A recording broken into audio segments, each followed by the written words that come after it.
एक गांव में एक सोहेल नाम का लड़का रहता था। सोहेल की उम्र लगभग 18 साल हो रही थी। वह कॉलेज में ग्रेजुएशन यानी कि स्नातक की पढ़ाई कर रहा था। वह लड़का पढ़ने लिखने में तो काफ़ी ज़्यादा नॉर्मल था। मतलब कि पढ़ाई लिखाई के मामले में वह लड़का ना तो ज़्यादा होशियार था और ना ज़्यादा खराब था। उसका रोल नंबर मतों की सोहेल का रोल नंबर अपनी कक्षा में हमेशा 3 या 4 नंबर पर होता था। सोहेल पढ़ाई लिखाई के साथ साथ प्यार मोहब्बत वाली चीज़ों पर भी काफ़ी ज़्यादा विश्वास करता था। सोहेल चाहता था कि वह अपनी पूरी ज़िंदगी में किसी न किसी लड़की से प्यार करके ही उससे शादी करेगा। जयपुर में शुरुआत में ग्रेजुएशन में पढ़ाई कर रहा था, तो प्रथम सेमेस्टर में उसे किसी प्रकार की कोई प्यार करने की हिम्मत नहीं लगी थी। लेकिन जैसे ही वह दूसरे सेमेस्टर में जाता है, उसे एक लड़की से ज़्यादा प्यार हो जाता है। वह लड़की दिखने में काफ़ी ज़्यादा सुंदर होती है, लेकिन वह लड़की क्लास में हमेशा प्रथम नंबर पर आती है।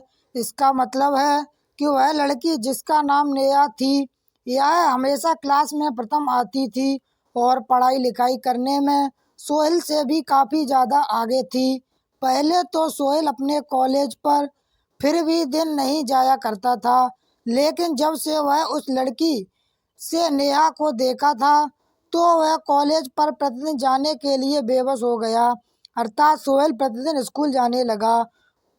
उसी लड़की से एक तरफा प्यार होने के कारण सोहेल कॉलेज प्रतिदिन जाता था, जिससे कि उसकी पढ़ाई बहुत ही ज़्यादा अच्छी होने लगी थी।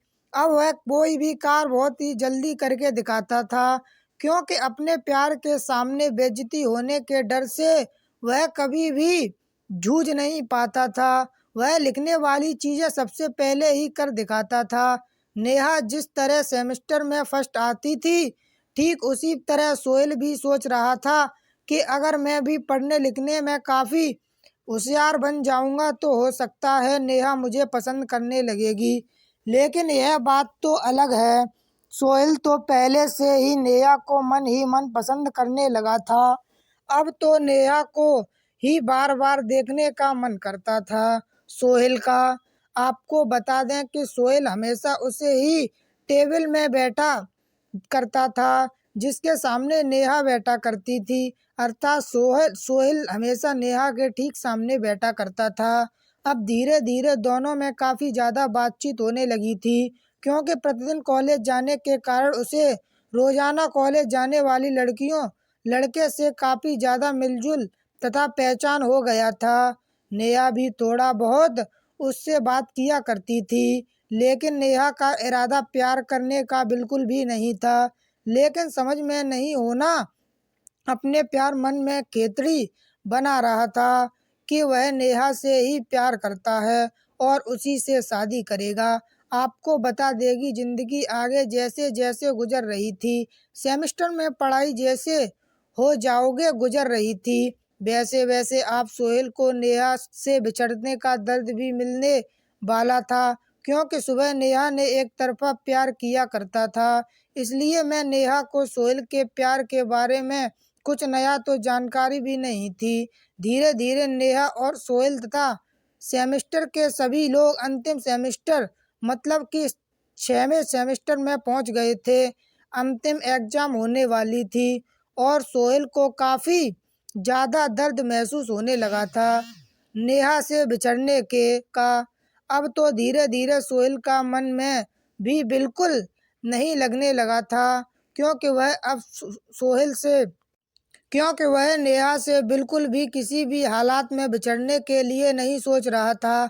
आपको बता दें, सोहेल धीरे धीरे अब तो रोने का जैसा हालत बना लिया था, क्योंकि अब तो उन्हें यह भी लग रहा था कि महज कुछ दिनों की बात है, कॉलेज बंद हो जाएंगे, सभी की छुट्टियां हो जाएंगी और इस प्रकार मैं अकेला रह जाऊंगा। ये बात सोचकर सोहेल मन ही मन बहुत ही ज़्यादा रोता है।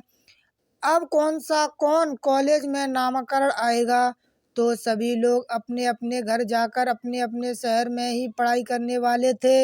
ऐसे में सोहेल काफ़ी ज़्यादा दुखी रहने लगता है। एक दिन जब सेमेस्टर 6 आखिरी एग्जाम चल रहा था, तुम सभी लोगों को एक दूसरे से बिछड़ने का वक्त आने वाला था। उसी पहले हुए चाहता था कि वह नेहा से बात करे, कि वह उससे प्यार करता है और उसका फ़ोन नंबर बगैर लिए उसे सब दिन के लिए बात करने के लिए तैयार करने की कोशिश कर रहा था। उस दिन तो परीक्षा का आखिरी ही दिन था। उस दिन के बाद से अब कोई किसी को नहीं मिलने वाला था। जैसे ही सभी लोग अपने अपने घर जाने लगे थे, तो सुमेर का घर काफ़ी ज़्यादा दूर था और नेहा का घर भी काफ़ी ज़्यादा दूर था। परीक्षा खत्म होते ही सभी लोग अपने अपने घर की तरफ चल पड़े थे। साथ साथ नेहा और सोहेल भी अपने घर की तरफ चल पड़े थे। वैसे तो पहले नेहा को लेने के लिए उसके पिताजी को ले जाया करते थे, लेकिन उस दिन एग्जाम दूसरी पाली में चल रही थी और काफ़ी ज़्यादा शाम हो गया था। हो सकता है नेहा के पापा को किसी तरह का कोई काम हो और लेने के लिए नहीं आ पाए थे। नेहा को इस बात की जानकारी बिल्कुल भी पहले से नहीं थी, इसलिए वह अपने घर जाने के लिए बस तथा ट्रेन का बारे में सोच रही थी। स्टेशन के बगल में बस अड्डे पर पहुंचने लगी थी, लेकिन सोहेल हमेशा से ही ट्रेन के माध्यम से ही अपने घर जाया करता था, क्योंकि कॉलेज से महज 3 स्टेशन ही होते थे उन्हें घर जाने के लिए, क्योंकि सोहेल का घर और कॉलेज मात्र 15 किलोमीटर की दूरी पर ही था। लेकिन हम बस तथा ऑटो में किराया ज़्यादा होने के कारण वह हमेशा ट्रेन से ही सफ़र किया करता था। हमेशा की तरह उस दिन भी सोहेल अपने घर जाने के लिए रेलवे स्टेशन में जाकर ट्रेन का इंतज़ार कर रहा था। ठीक वैसे ही उधर से नेहा गुजरती हुई आ रही थी। जैसे ही सोनू की नज़र नेहा पर पड़ती है, वह काफ़ी ज़्यादा विचलित हो जाता है और आश्चर्यचकित हो जाता है। सोहल सोचता है कि आज नेहा स्टेशन पर क्या कर रही है। हो सकता है नेहा भी अपना घर जाने वाली हो, वो भी ट्रेन से। ऐसे में जैसे ही नेहा की नज़र सोहेल पर पड़ी, वह तुरंत जाकर सोहेल से पूछती है कि मुझे भी घर पर ट्रेन से ही जाना है। चलो, अच्छा हुआ तुम मिल गए, तो हम दोनों साथ साथ अपने घर चलेंगे। तभी सोहेल कहता है कि हाँ ठीक है, हम दोनों साथ में चलेंगे। उसके बाद नेहा पूछती है कि ट्रेन कितने बजे आएगी, तथा सुनील कहता है कि अभी ट्रेन की कोई जानकारी उपलब्ध तो नहीं है, हो सकता है कुछ टाइम लगेगा, उसके बाद ट्रेन आ जाएगी। फिर दोनों में आपस में बातचीत शुरू हो जाती हैं। दोनों काफ़ी घंटे तक, लगभग 1 घंटे तक बातचीत करते हैं। फिर उसके बाद दोनों हरियल आते ही उस पेड़ पर चढ़कर अपने घर के तरफ चल पड़ते हैं। दोनों एक साथ एक सीट पर ही बैठे होते हैं। दोनों में काफ़ी मेल होने के कारण दोनों आपस में अपने मोबाइल नंबर शेयर कर लेते हैं, ताकि बहुत समय किसी प्रकार की जानकारी शेयर करने के लिए उसे कठिनाइयों का सामना न करना पड़े। घर जाते ही उसके 1 दिन बाद दोनों आपस में बातचीत करते हैं मोबाइल फ़ोन पर। दोनों में काफ़ी है ना अच्छी मित्रता हो गई थी। कॉलेज के बाद दोनों अपने घर में बोर हो रहे थे। दोनों पान जीत करके अपना अपना मन बहलाया करते थे। ऐसे में धीरे धीरे दोनों में काफ़ी जगह पर प्यार हो गया था और सोहेल को अब तो उससे सपने वाली ज़िंदगी मिलने ही वाली थी, क्योंकि सोहेल के मन में जो चल रहा था, उसका एक तरफा प्यार जो उसके मन में चल रहा था, वह पूरा ही होने वाला था। अर्थात सोहेल के मन में जो प्यार चल रहा था, वो उसे मिलने वाला था। बात करते करते करीब 1 साल बीत जाने के बाद दोनों में काफ़ी ज़्यादा प्यार हो गया था। वह शादी करने के लिए राजी हो गई थी। तभी दोनों के घर वाले एक दूसरे से मिलते हैं और शादी के लिए बात करते हैं।